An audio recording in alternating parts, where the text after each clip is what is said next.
Welcome everybody to my review here for episode 2 of the Game of Thrones game, The Lost Lords, or as I like to call it, the Bucks Glitz episode. Right off the bat, I usually play this game on my iPad or my iPhone. It was unplayable. That automatically deducts points because this is where I play. I don't like playing it on my PS4 or my PS whatever. The point is, so many bugs. The audio lagged, and at the start of the episode, we get an Asher fight scene, which it's unbeatable. You cannot beat the fight in this episode at the beginning. So right off the bat, huge turn off because Telltale Games releases games, or at least episodes, without, being 100% finished, and they're unplayable. So I'm going to get frustrated. I'm going to ask for a refund. I actually asked for a refund, but at the end of the day, like, somebody else let me play on their PS, the game, because they already bought it.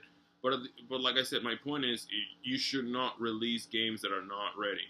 I would have waited an entire month extra if the game was 100% ready to go.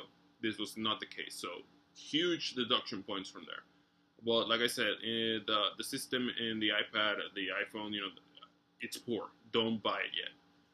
Let's just talk about actually the story going into the episode now. Mira's storyline continues to be the best. I love King's Landing. We didn't get the main characters that we saw on the last episode, but she still carries the weight because the hardest decisions are in that storyline.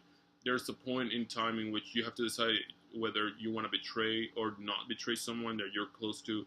That I actually was thinking, I don't know. Like, I see both points, but at the end of the day, I chose to do something. I'm not going to tell you because it would be spoiling too much. Asher, kind of a waste. We explored Essos, and how this sellsword brother that was banished, what he does.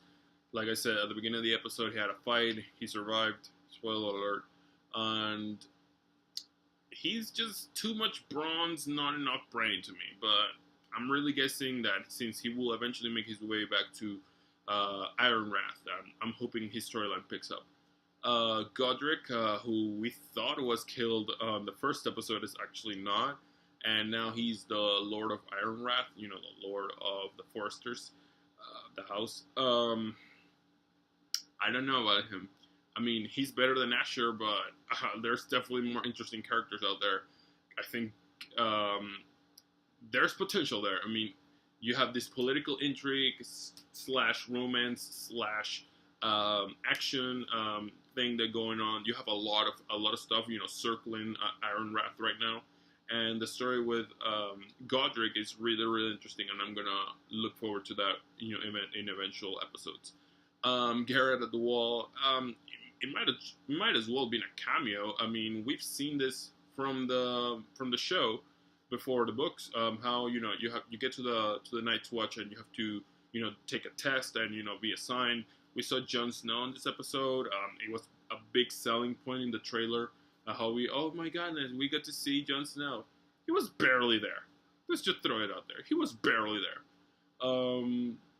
Overall, as a follow-up to the first episode, Iron from Ice, it was a letdown. Like I said, the performance on the iOS system, complete lackluster, and it was horrible.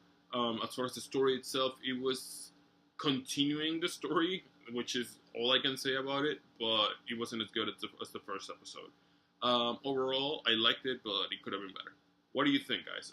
Did you like it? Are you playing it? Let me know everything about it on the comments below. And that's pretty much it, guys. Have a great day, great night wherever you are, and that's it.